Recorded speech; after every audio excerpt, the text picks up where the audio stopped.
Novruz gəlir, yaz gəlir, bir əlimdə saz gəlir, bir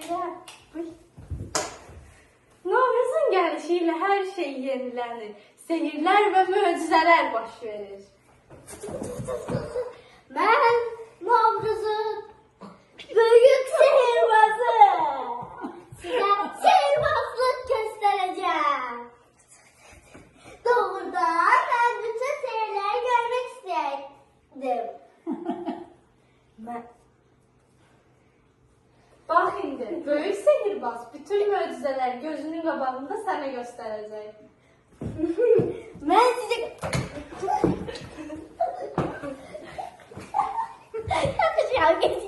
yapacağım. Ben size köyden şokolat yağdıracağım. Yes, yaksın bebeğim.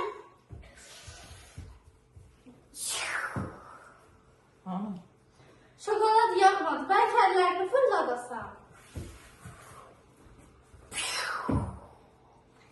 Şokolatlar yakmadı. Şokolatlar yolda propkada ilişti.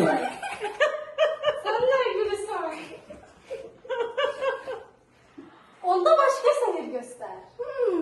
Ben var yok edeyim. Ya, ben yok edemem. O ne oğlum? Merhaba olma. 1, 2, 3. Bahar yok oldu. Buradayım, yakalamamışım. Uşaqlar, Novruzda əsas sehir bilirsiniz nədir? Ne?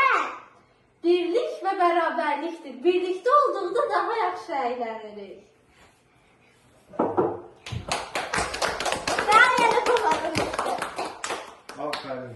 Ama çok güzel. Kardeş. Telefon bu arada.